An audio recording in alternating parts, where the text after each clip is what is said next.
1681년도에 케이크 교도인 윌리엄 펜이라고 하는 사람입니다. 영국의 식민지 신대륙 개척자이기도 합니다. 윌리엄 펜에 의해서 바로 미국 북동부 지역의 펜실베니아주의 가장 큰 도시 필라델피아가 있습니다. 바로 이 필라델피아는 교통의 중심지기도 하고 또 동시에 독일인들 또 흑인 또 유럽인들 이 단민족이 함께 어우러 살아갈 수 있는 그런 지역이기도 합니다. 더 중요한 것은 1776년 미국의 독립선언문이 작성됐던 곳이기도 하고요. 1978년도에 바로 이곳은 미국의 헌법이 조인된 곳입니다. 바로 인디펜던스 국립역사공원에 있는 그 인디펜던스 홀에서 조인된 아주 역사적인 도시가 필라델피아입니다. 윌리엄 펜이라고 하는 사람 퀘이커 교도인데요. 사실은 이 윌리엄 펜이 어떤 사람이냐면 처음으로 그 원주민 인디언들하고 정복을 해가지고 뺏고 많은 식민지를 쟁탈했지만 윌리엄 펜은 크리스찬인 거예요. 그래서 윌리엄 펜은 바로 적당한 120파운드라고 하는 돈을 주고 인디언 지역을 사게 된 아주 역사적인 인디언과 같이 정당한 하나님이 창조한 모든 사람은 평등하다라고 하는 그 정신을 가지고 그래서 미국 헌법에 들어갈 수 있었던 거예요. 여자들에게도 당연히 평등권을 허용했었고 그 장면이 지금 미국 국회의사당의 벽에 그 그림이 윌리엄 펜의 인디언과 계약 관계가 들어 있습니다. 또 하나 중요한 것은 윌리엄 펜은요, 바로 그 유럽과 세계 평화에 대한 조약들을 강조했기 때문에 이 영향에 의해서 유엔이 1945년도에 만들어지게 되고 윌리엄 펜의 생일이 10월 14일인데 10월 24일 날이 유엔 데이의 날짜로 결정되는 영향을 미쳤던 전 세계 평화를 만들었던 사람 중에 하나입니다. 청교도의 정신을 가졌던 그런 퀘이커 교도인 윌리엄 펜을 볼 수 있어요. 윌리엄 펜이 유명한 이야기를 남겼습니다. 아내인 동시에 친구일 수도 있는 여자가 참된 아내이다. 친구가 될 수 없는 여자는 아내도 될 수 없다. 윌리엄 펜의 중요한 이야기예요. 성경적인 이야기죠. 그러면서 제가 읽었던 기억나는 것 중에 하나가 사랑이 아니면 결혼하지 말라. 다만 당신이 과연 사랑스러운 그 점을 분명히 사랑하는가를 봐야 된다는 거예요. 그래서 여러분이 잘 아는 그 No Cross, No Crown 알죠? 십자가의 고난 없이 하나님의 영광이 없던 유명한 책던서는 윌리엄 펜. 이 사람이 필라델피아라고 하는 이 도시를 또 세웠던 거예요. 그리고 놀라운 것은 이 기원이 필로스라고 하는 사랑, 그 다음에 아델포스라고 하는 형제애, 그래서 이 단어가 합해져서 필라델피아, 형제의 사랑, 그 의미를 오랫동안, 그러니까 1681년도에 펜실베니아주를 세웠기 때문에, 설립자이기 때문에 이 성경적 가치관을 가지고 있는 도시가 바로 필라델피아예요. 그래서 지금도 필라델피아의 시청의 가장 높은 꼭대기가 윌리엄 펜의 동상이 있어요. 지금도. 그래서 이 펜실베니아주는 또 필라델피아라고 하는 이 도시는 미국의 5대 도시기도 하고 18세기 때 미국의 수도도 했어요. 그래서 아주 중요한 필라델피아. 바로 그 필라델피아의 도시의 기원으로 옮겨갈 수 있는 것이 뭐냐면 오늘 우리가 가야 될 필라델피아 교회입니다. 아멘. 자, 필라델피아 교회를 우리가 찾아가는데 이것은 어떻게 되냐면 거리가 사대교회, 우리 지난주에 우리 한번 공부했죠. 사대교회에서 한 50km 정도 떨어져 있어요. 그 필라델피아 교회가 있는 그 지역에. 바로 여기는 아탈루스 2세와 유메네스 2세의 가장 아름다운 이야기가 있습니다. 이 아탈루스는 어떤 사람, 버가모의 왕인데 형이 어느 날 이제 원정을 떠나가지고 나타나지 않으니까 많은 이제 신하들이 형이 죽었을 것이다라고 생각하고 이 아탈루스 2세 보고 당신이 왕이 되라 해서 이제 왕이 돼서 이제 이렇게 그 지역을 다스리고 있는데 로마하고의 그런 전쟁에서 이겨서 그 로마가 하사한 땅이 바로 이제 버가모 옆에 있는 지금 빌라델비아 그 지역이거든요. 그래서 그것을 이제 처음으로 세우는데 어느 날 형이 이제 전쟁을 갔다 돌아왔어요. 그러니까 자기가 이미 왕이 되어 있으니까 어때요, 여러분들? 그냥 이 동생인 이 아탈루스 2세가 계속 왕을 할 수 있잖아요. 그런데 유메네스가 돌아왔기 때문에 형이 원래 왕이었지 않습니까? 그 자리를 형에게 다시 왕 자리를 이양시켜요. 이미 본인이 왕인데도 자기 왕에서 그냥 내려오는 거예요. 이거 쉬워요? 쉽지 않아요. 그래서 너무나도 형제의 사랑이 너무 아름다운 거야.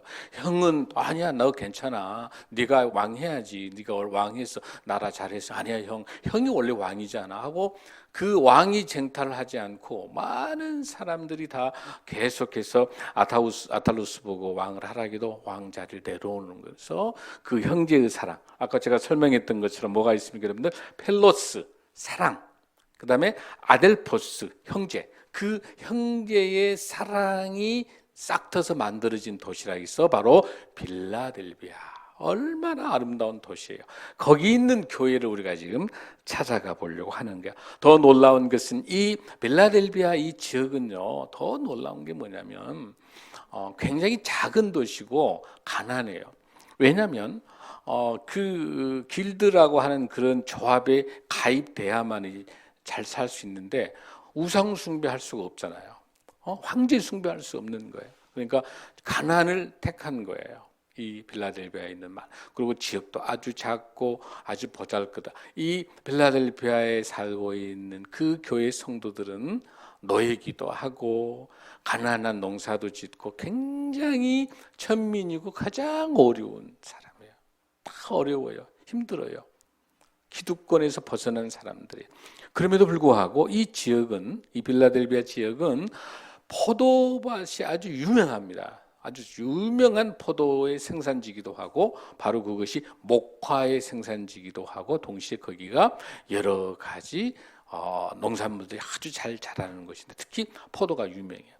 본인들도 굉장히 어려운데 그 300지역이 넘는 지역에 소아시아에 있는 모든 지역에 있는 교회에다가 성만찬 때 필요한 포도주 있죠. 이걸 다 무료로 공급한 거예요. 자기네도 허리띠 졸라매면서. 본인들도 너무너무 가난한데.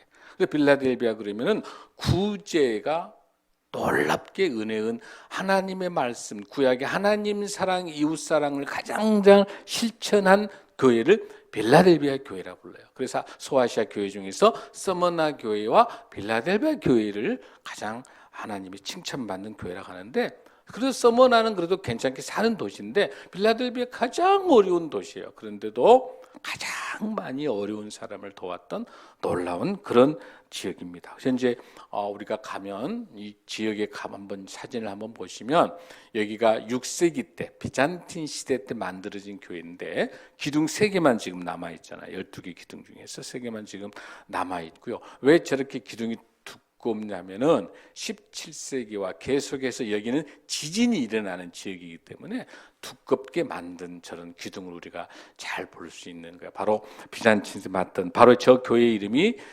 사도 요한의 교회라고 불러요. 그래서 오늘 여기서 우리가 볼 수 있는 것은 이 시대가 변하고 변한다 하더라도 형제의 아름다운 사랑이 깃들어 있는 빌라델비아, 그 기원에 의해서 오늘날 필라델피아 미국의 이 명칭도 만들어지게 되는 이런 기원까지 가는 거예요. 그래서 빌라델비아 교회는 우리에게 큰 시사점을 주고 있습니다. 사랑하는 성도 여러분, 바로 이 지역은 여러분이 알다시피 AD 17년에도 지진이 일어났고 37년에도 지진이 일어났어요. 그런데 바로 이 빌라델비아라고 하는 이 지역은 성경에서 7번이나 나오고 있어요. 로마서 12장, 데살로니가전서, 히브리서, 베드로전서, 베드로후서. 이 도시의 이름으로 나오는 것만 요한계시록 3장 7절에만 도시의 이름으로 나와요. 빌라델비아라고 하는 그 의미가 아주 깊습니다. 그래서 바로 AD 92년도에 도미티안 그 황제 칙령에 의해서 바로 이 빌라델비아 이 지역이 큰 포도원인데 거기에 더더욱이나 그 포도원으로 생계를 이루었던 곳까지 또 반이나 다 포도나무를 없애고 거기다 뭘 지으라고 했어요? 농사 짓도록 도미티안 황제가 칙령이 내려지죠. 그러니까 그렇지 않아도 얼마나 열악하고 어려운데 그 또 로마 황제 칙령 때문에 얼마나 어렵겠어요. 그래서 바로 이 지역은 농사를 지어도 되지 않는 지역이에요. 왜냐하면 화산재에 의해서 지진이 일어나기 때문에 토양이 완전히 황폐되어 있어서 포도밖에 재배가 안 되는 거야. 그러니까 로마 황제도 안 되는 거야. 여러 가지 그것 다 포도나무까지 다 베야 될 정도 얼마나 많은 고통과 노동과 힘든 가운데 빌라델비아 교인만큼 이렇게 힘든 사람이 없는데 가장 행복한 하나님의 칭찬받는 교회로 빌라델비아 교회를 오늘 하나님께 우리에게 소개하고 있습니다. 여러분 여기서 서머나 교회하고 칭찬받았던 빌라델비아 교회를 잘 비교할 필요가 있는데 서머나 교회는 다른 모든 교회와 공통점 중에 뭐가 다 곤란하고 혼란하고 힘든 고통과 탄압을 받았지만 서머나 교회는 하나 더 있었죠. 뭐가 하나 더 붙었죠? 궁핍이라는 단어가 붙었어요. 서머나 교회도 궁핍 뭐라고 합니까? 환난과 궁핍을 알거니와 실상은 네가 부요한 자니라. 너희가 실상은 그래도 부요한 자다. 즉 육체적으로 힘들고 물질적으로 어렵고 힘들지만은 훨씬 실상은 부요한 교회다. 이렇게 설명하면서 여기 나타내고자 하는 이 빌라델비아 교회도 형태는 어렵고 힘든 교회지만 훨씬 더 깊은 사랑을 나누는 교회예요. 여러분이 사도 바울이 마지막에 에베소 교회에다가 작별 인사할 때 이런 인사를 하게 됩니다. 사도행전 20장 35절 한번 말씀 보겠습니다. 사도 바울이 마지막 작별, 죽음을 앞두고 있으면서 마지막 메시지예요. 무슨 메시지인가 보십시오. 시작. 범사에 여러분에게 모범을 보여준 바와 같이 수고하여 약한 사람들을 돕고, 바로 사도 바울이 뭐라고 이야기합니까? 약한 사람을 도와라. 또 주 예수께서 친히 말씀하신 바, 이 말씀은 누가 하신 거란 말이에요? 예수님이 직접 말씀하셨어요. 뭐라고 합니까? 시작. 주는 것이 받는 것보다 복이 있다 하심을 기억하여야 할지니라. 아멘. 사도 바울은 가난한 교회, 예루살렘 교회의 헌금 연보를 가지고 끊임없이 도왔던 그 주는 것이 받는 것보다 복이 있다라고 하는 거. 이 귀한 말. 여러분 사도행전 6장 1절에 4절에 무슨 말씀이 있냐면은 그 당시에 많은 사도들이 말씀과 기도에 집중하기 위해서 구제가 아주 중요한 그 당시 초대교회 두 축이에요. 그 축의 하나가 뭐예요? 말씀과 기도에 전무하기 위해서 7 집사를 두지요. 7 집사, 그 최초로 순교한 스데반도 그 집사인데 그 7 집사를 두면서 뭘 전담하게 됩니까? 그를 통해서 구제를 맡게 하는 거예요. 그러니까 초대교회부터 교회의 가장 두 축은 뭐냐면 말씀과 기도와 구제예요. 한국 교회가 절대로 놓쳐서는 안 될 공공성과 공교회성을 위해서 말씀과 기도와 이 구제 영역을 놓치면 안 됩니다. 이 구제는 해도 되고 하지 않은 게 하나님의 명령, 우리 예수 명령이 뭐예요? 주는 것이 받는 것보다 더 뭡니까? 복이 있다. 누가 하신 말씀이에요? 예수님께서 하신 말씀이에요. 그러면서 그 구제를 담당한 사람 보고 뭐라고 그랬습니까? 성령에 충만하고 지혜가 충만하고 칭찬 받는 사람. 이 7교회 7 집사에게 주는 자질이 뭐예요? 성령이 충만해야 된다는 거예요. 그리고 지혜가 충만하고 반드시 사람들에게 칭찬받는 사람을 7 집사로 세워라. 그래서 초대교회 이 정신이 그대로 이어져서 아시아, 소아시아 7 일곱 교회, 요한계시록 일곱 교회도 일관되게 구제의 사역이 나오고 있고, 그 중에서 가장 우리 사도 요한이 우리 예수님을 통해서 사도 요한에게 계시하는 가장 중요한 교회가 어디 교회예요? 빌라델비아 교회로서 구제에 앞장섰다. 자, 여러분, 놀라운 것은 사랑의 열매나 이렇게 보면 어마어마하게 큰 부자들은 생색내기 위해서 내는 분도 있겠지만 거의 다 중소기업과 어렵고 힘든 분들이 더 구제를 해요. 오히려 더 돈과 여유가 있어서 구제하는 게 아니에요. 다 어려운 사람들이 구제에 참여하고 있는 것처럼 가장 성경적인 이런 모습을 볼 때 이 서머나 교회와 또 동시에 이 빌라델비아 교회가 하나님께 칭찬받은 교회가 된 것은 가장 중요한 거. 복음을 끝까지 그 핍박 속에도, 왜냐하면 길드의 조합에 가입되지 않기 때문에 얼마나 힘들겠어요. 그럼에도 불구하고 어려운 이웃들에게 나눔을 가졌던 구제의 모범을 보였던 서머나와 바로 특히 빌라델비아 교회의 이런 모습들을 통해서 큰 은혜의 시간이 되길 바랍니다. 아멘. 자, 7절 말씀 한번 읽습니다. 시작. 빌라델비아 교회의 사자에게 편지하라. 거룩하고 진실하사 다윗의 열쇠를 가지시니 곧 열면 닫을 사람이 없고 닫으면 열 사람이 없는 그가 이르시되. 여기서 거룩하다라고 하는 거하고 진실하다라고 하는 것은 우리가 하나님의 속성이, 우리 예수 그리스도 예수님의 속성인 거거든요. 그런 속성을 갖고 있는데 다윗의 열쇠. 자, 이 다윗의 열쇠가 뭘까? 아주 중요해요. 자, 이것은 이사야 22장 22절 말씀을 한번 봐야 정확하게 이해할 수가 있습니다. 한번 보겠습니다. 시작.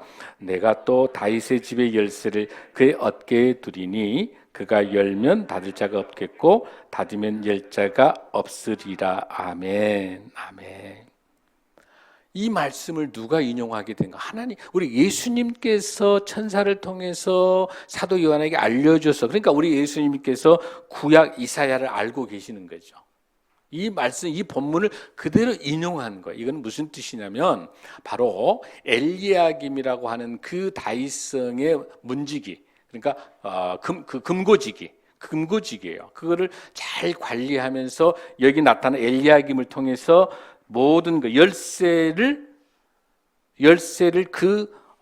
엘리야김을 통해 가지고 열쇠 관리해야 되니까, 열쇠를 관리한다는 걸 바꿔서 말하면 뭐가 있어요? 문이 있다는 거죠.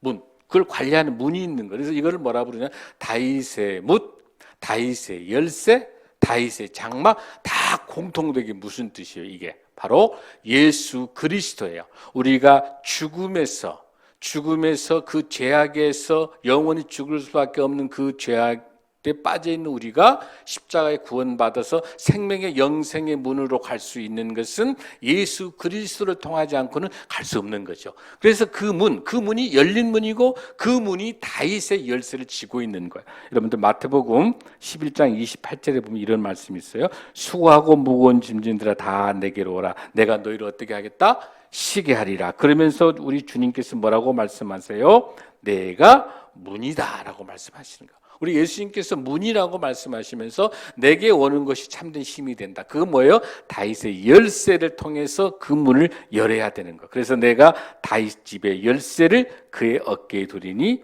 그 문을 열면 닫을 자가 없고 닫으면 열 자. 우리 주님께서 여는데 누가 닫겠어요? 주님이 닫아놓는데 누가 열겠어요? 그래서 이 본문에 다윗의 열쇠를 가지신, 근데 이제 이단들은 다윗의 열쇠를 누가 가졌다고 한다? 이단 사이비 교주 자기가 가졌다고 그래요.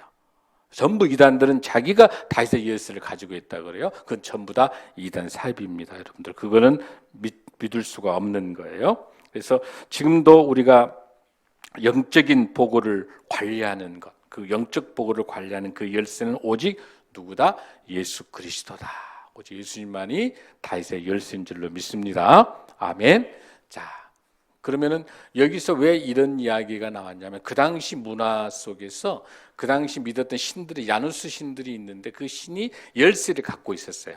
그 빌라델비아 지역에 있는 그 신전에, 우상 숭배하는 그 신전에다가 그 야누스 신, 바로 그 수호 신이 바로 열쇠를 들고 있었기 때문에 우리 예수님께서 그 문화, 배경을 통해서 지금 메시지를 전달해 주고 있는 거예요. 그러면서 본문에 이사야 22장 22절을 가지고 와서 우리 예수님이 우리에게 계시해서 설명해 주고 있는 거예요. 여러분 이해되시죠? 할렐루야. 자, 그다음 우리가 이어서 8절 한번 말씀을 보겠습니다. 8절 시작. 볼지어다 내가 내 앞에 열린 문을 두었을 때 능히 닫을 사람이 없으리라. 내가 내 행위를 아노니 내가 작은 능력을 가지고서도 내 말을 지키며 내 이름을 배반하지 아니하였도다. 아멘, 아멘. 여기서 나타나는 문이 내 앞에 열린 문, 열린 문이라고 하는 거예요. 열린 문. 여기서 열린 문이라고 하는 것이 여러 이야기들이 많이 있는데 어떤 사람 뭐 전도다, 뭐 선교다, 뭐 틀린 거는 아닌데 또 옳은 거는 아니에요. 여기서 말하는 열린 문은 어떤 기회나 어떤 환경이 주어지는 것이 아니라 아까 이 열린 문은 아까 제가 말씀드렸죠. 누구라고 그랬어요? 요한복음 10장 7절에 보니까 한번 읽어볼까요? 요한복음 10장 7절에 시작. 그래서 다시 이르시되 내가 진실로 너에게 말하노니 나는 양의 문이라. 나의 양의 문이에요. 그 다음에 뭐라고 되어 있어요? 내가 문이니 누구든지 나로 말미암아 들어가면 구원을 받고 또는 들어가며 나오며 꼴을 얻으리라. 할렐루야. 꼴을 얻는다는 것은 부족함이 없다는 거. 우리 이 열린 문은 오직 예수 그리스도입니다. 아멘. 아멘. 그 어떤 것도 아닌 거예요. 그래서 이 열린 문을 두었을 때 능히 닫을 사람이 없다. 그러면서 네가 작은 능력을 가지고도 자 여기서 이제 우리 예수님께서 칭찬하는 게 뭐냐면 너의 능력이 작은 능력을 가지고도 내 말을 지키며 내 이름을 배반하지 아니하였도다. 여러분 너무 작은 능력인 거예요. 너무 가난해. 그리고 그 빌라델비아의 그 도시에 살고 있는 중에 가장 하층민이야. 천민이야. 노예야. 가장 불쌍해. 그게 빌라델비아 교인들이에요. 너의 작은 능력을 사랑하는 성도 여러분, 여기서 우리가 분명히 기억할 것은 뭐냐면 이 능력은 내가 대통령이 되고 내가 국회의원 장관 내가 재벌돼서 하는 그 능력이 아니고 내가 아무것도 할 수 없다라고 고백하고 나는 무익한 종이라고 고백하고 내가 아무것도 할 수 없다라고 고백할 때 주님이 주시는 그 힘으로 주님이 주시는 그 능력으로 주님이 보호해 주시는 그 힘으로 이 사역을 감당할 때 너의 작은 능력을 갖고도 끝까지 말씀을 지키고 내 이름을 주 예수 그리스도가 나의 구주라고 믿는 그 내 이름을 부인하면 잘 먹고 잘 살 수 있음에도 불구하고 빌라델피아 교인들은 예수님을 배신하지 아니하고 그 황제 우상 숭배하지 아니하고 잘 먹고 잘 사는 걸 택하지 않고 가난하고 힘들지만 예수 그리스도가 나의 구주시고 예수님이 나의 방패시고 예수님이 나의 힘이시고 예수님이 나의 피난처라는 그 고백으로 예수님의 이름을 배반하지 않았다는 사실 하나 하고 그 다음에 끝까지 말씀을 지켜서 끝까지 신실하고 진실되게 지켜가는 그 빌라델비 교인 너희들의 그 모습이 너무너무 아름다워서 주님께서 이렇게 칭찬을 8절과 9절에 주고 계세요. 할렐루야. 저는 이 말씀을 준비하면서 얼마나 큰 은혜가 된지 모릅니다. 우리 신생명나무교회가 화려하지도 않고 성도도 적고 모든 게 다 부족하지만 하나님 보시기에 너의 작은 능력을 가지고 오로지 예수 그리스도의 말씀을 따라 한 영혼의 목숨을 걸어가는 이 모습을 보고 우리 주님께서 아들아 신생명나무교회 성도들아 너는 내 이름을 배반하지 아니하였구나. 사회에서 영향력도 없고 가난하고 배운 것도 없고 너희들밖에 되지 않은 지극히 작은 수 영적인 소수의 우리가 그러나 토인비가 이야기했던 것처럼 모든 수많은 고난과 역경이 봉추할 때 그 나라 민족과 세계 역사를 바꿨던 창조적 소수가 역사를 일으켜낸 것처럼 영적인 소수인 우리가, 하나님의 말씀을 의지하는 우리가 주님만 의지하고 주님 주신 그 힘으로 이 사역을 감당하고 우리 교회가 교회다운 그런 교회가 된다면 하나님께 칭찬받는 빌라델비아 교회가 될 줄로 믿습니다. 사랑하는 성도 여러분, 빌라델비아 교회 교인들에게 있어서 우리가 꼭 기억할 게 하나 있습니다. 이 하나님을 의지하는 빌라델비아 교인들에게 있어서 환경이 바꿔졌어요? 바꿔지지 않았어요? 먹고 사는 문제가 해결됐어요? 안 됐어요? 해결되지 않았어요. 굉장히 살기도 어렵습니다.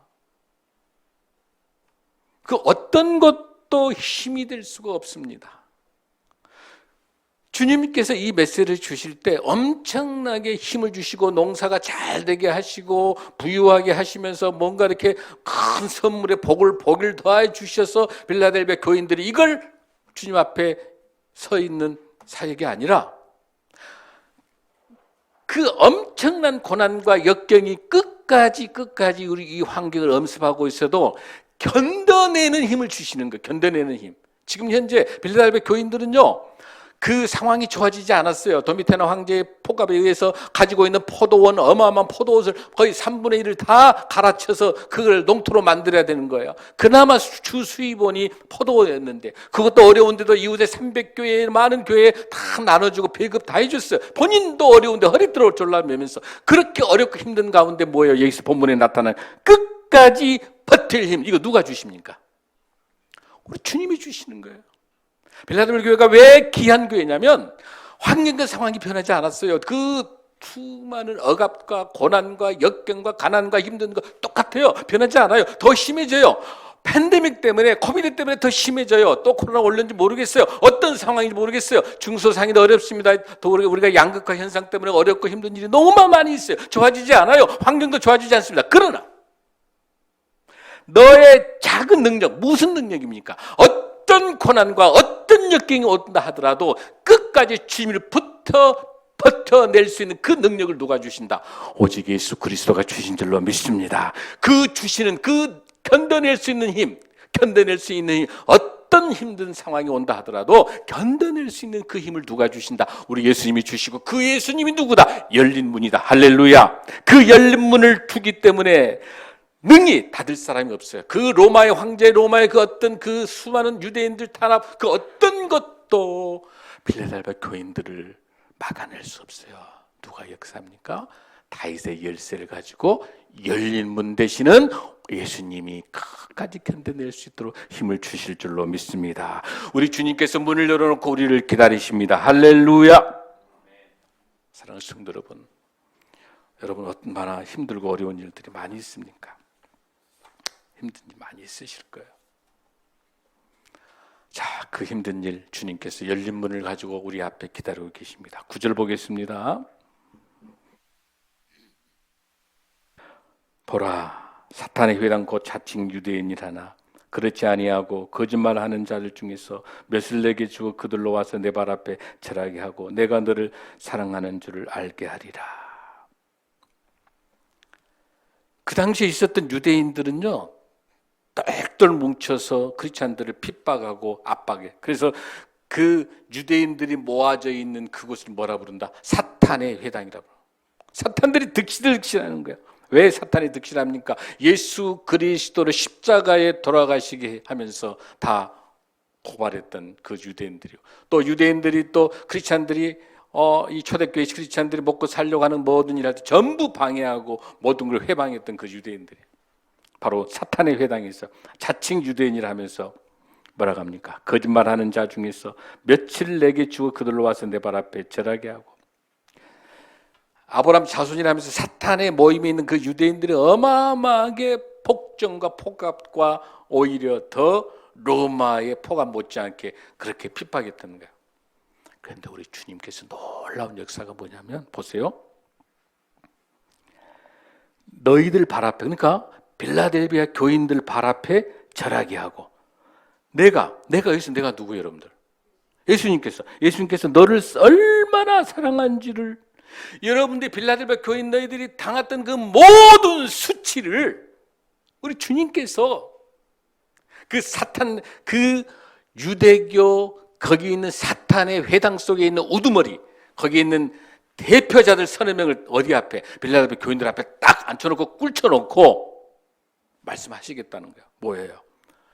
빌라델비아 교인 여러분들 너희 앞에서 이 유대 이 사탄들이 와서 사죄하는 거예요. 이제 그러면서 뭐예요? 예수님이 얼마나 빌라델비아 교인들을 사랑하는지를 설명할 수 있도록 알게 해주시겠다는 거예요. 자, 10절 한번 보겠습니다. 이제 어떤 우리에게 하나님께서 약속을 주신가 보겠습니다. 우리 주님께서 10절 시작. 내가 나의 인내의 말씀을 지켰은지 내가 또한 너를 지켜 시험의 때를 면하게 하리니 이는 장차 온 세상에 임하여 땅에 거하는 자들을 시험할 때라. 인내의 말씀을 지켰다. 고난 속에서 잘 견뎌내는 사람, 엄청난 힘든 고난 속에서도 잘 견뎌내는 사람들, 인내의 말씀을 잘 지켰은지 그러면서 이 너를 지켜 시험의 때를 면하게 하리니. 시험의 때, 최종적인, 여기서 시험의 때는 최종적인 때예요. 마지막 시험이에요. 그러니까 예수께서 재림에서 오셨을 때 그 최종의 때예요. 하나님께서 빌라델비아 교인들에게 너희들 그렇게 나를 배신하지 아니하고 내 이름을 지켜서 내 이름을 위해서 이렇게 섬겼던 너희들을 마지막 때에 우리 예수님께서 지구에 재림에서 오실 때 반드시 기억하면서 어떻게 하신다? 너를 지켜서 그 심판의 날, 시험의 때 그 심판 날 어떤다? 면해 주신다는 거야. 자, 장 목사, 우리 신생활 성도 여러분들은 딱 마지막 최후 심판 때 어디로? 죄의 심판할 때 지옥으로 불못으로 던지는 거, 이것을 어떻게 해주신다? 면해 주신다. 지금 너희들이 이 세상 사는 동안에 힘들고 어렵지만은 너희들이 나의 목숨을 나를 위해서 기도하고 나를 위해서 말씀하고 구제하고 하는 너희 모든 사역들을 분명히 기억하고 너희 심판의 때에, 지옥불의 심판 때에 너희들 어떻게 주신다? 면제해 주신다. 할렐루야. 할렐루야. 우리 신앙들에게 환난과 이런 시련이 분명히 오는 거예요. 크리스찬이라고 한다 해서 여러분들 신앙과 심판 때 없을 것 같습니까? 기독교 우리 크리스찬들에게 여러분에게 심판의 때가 안 올 것 같습니까? 모두 다 오는 거예요. 그러나 시험과 환난의 때 주님께서 우리를 지켜주시고 반드시 보호해 이런 보장된 선언이 어디가 있어요, 여러분? 이 정도 되면 할렐루야 아니에요, 여러분들? 아멘. 시험의 때 심판의 날을 어떻게 면해 주신다. 할렐루야. 면해 주신다는 거예요. 여러분, 겁낼 거 하나도 없잖아요. 자, 그러면서 우리가 11절에 주님이 어떻게 오신다. 내가 속히 오리니 경고합니다. 속히 오시겠다. 내가 가진 것을 크게 잡아 아무도 내 면류관을 빼앗지 못하리라. 우리 주님께서 빨리 오시는데 우리가 가지고 있는 성령의 면류관, 믿음과 구원받은 자가 행위로 나타나는 것, 생명의 면류관, 이 면류관을 아무도 빼앗아갈 수 없도록 하시겠다. 그러면서 뭐라고 하시면 주님께서 이제 12절의 본문이 너무너무 중요해요. 자, 12절. 이기는 자에게 주는 선물입니다. 시작. 이기는 자는 내 하나님의 성전의 기둥이 되게 하리니 그가 결코 다시 나가지 아니하리라. 내가 하나님의 이름과 하나님의 성 곧 하늘에서 내 하나님께로부터 내려오는 새 예루살렘의 이름과 나의 새 이름을 그의 위에 기록하리라. 할렐루야. 너무 은혜로워요, 여러분들.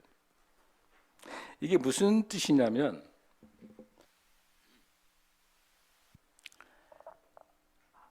지금 17세기 포함해서 이 빌라델비아 지역에 지진이 많이 일어났다고 그랬잖아요.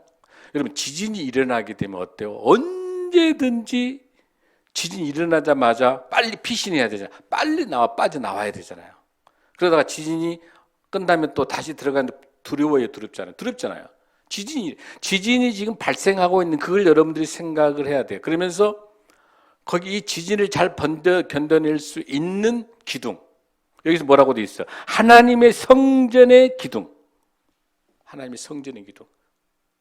하나님께서 지켜낼 수 있는 그 성전의 기둥 되게 하시는 거예요. 그러면서 뭐라고 하냐면 다시 나가지 않는다. 하나님께서 성전에 기둥되게 하여 주시기 때문에 그 지진이 어떤 지진과 어떤 것이 온다 하더라도 다시 지진 때문에 피난 갈 일이 있다 없다? 없다는 거야. 그 상황을 가지고 우리 예수님께서 천사를 통해 설명하고 있는 거야. 결코 다시 나가지 아니. 왜? 하나님의 성전 기둥이 딱 버티고 있는데, 하나님의 성전 기둥, 그러니까 지금도 아주 상징적인데, 아까 말씀드린 빌라델피아 교회에 가게 되면 지금도 그 기둥이 어떤다? 세 개가 딱 버텨 있어요. 그게 이 말씀의 성령의 애언의 계시처럼 지금도 그 지진 이후로도 우뚝 서 있는 거예요. 그러면서 뭐입니까? 여기서 놀라운 게 하나 있어요. 하나님의 이름과 새 예루살렘의 기름과 나의 새 이름을 그에 위해, 나의 새 이름이 누구예요, 여러분들? 예수 그리스도의 새로운 이름을 그의 위에 기록하리라. 여기서 말할 수 있는 큰 기둥은 뭡니까, 여러분들? 바로 하나님 사랑, 이웃 사랑의 두 기둥인 줄로 믿습니다. 하나님이 일관되게 말씀하고 계시는 이 그 기둥은 하나님 사랑, 이웃 사랑의 기둥으로 우리를 붙잡아 주고 계십니다. 할렐루야. 사랑하는 성도 여러분, 잠언 11장 24절 25절 말씀에 흩어 구제하여도 더욱 부하게 되는 일이 있나니 가도히 아껴도 가난하게 될 뿐이니라. 구제를 좋아하는 자는 풍족하여질 것이요 남을 윤택하게 하는 자는 자기도 윤택하여지리라. 할렐루야. 마태복음 5장 7절에서 긍휼을 여기는 자는 복이 있나니 그들이 긍휼을 여김을 받을 것입니다.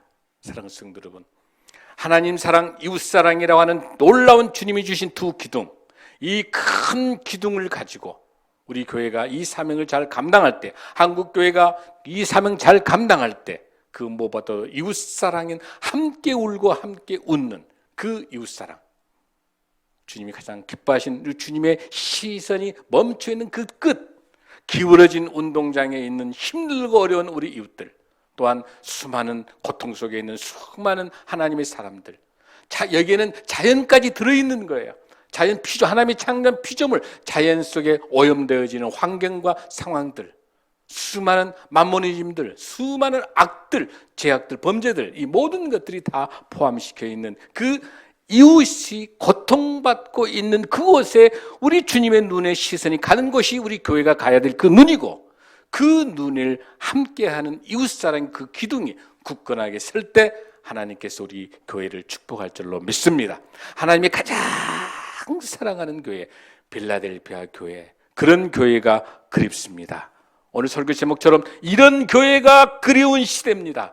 빌라델피아 교회가 그리운 시대입니다. 주님이시여, 우리 신생명 나무교회, 우리 한국교회가, 전 세계교회가 이러한 빌라델피아 교회로 회복되는 놀라운 은혜가 충만하기를 축복합니다. 여러분의 가정과 여러분의 사업과 여러분의 직장 속에도 빌라델피아 교회 같은 가장 약한 곳 속에서도 그 작은 힘, 그 힘을 끝까지 보고 계시는 주님의 축복이 임하기를 소원합니다.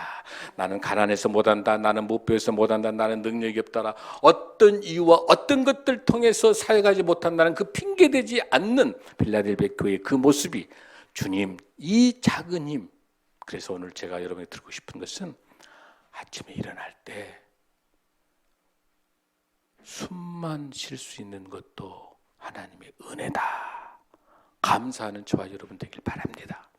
아침에 일어날 수만 있는 것도 모든 하나님의 은혜가 아니면 아무것도 할 수 없음을 고백할 때 그 어떤 것 하나 소중한지 아는 게 없고, 그 어떤 거 하나 하나님의 은혜가 아닌 게 없고, 모든 게 하나님의 은혜다.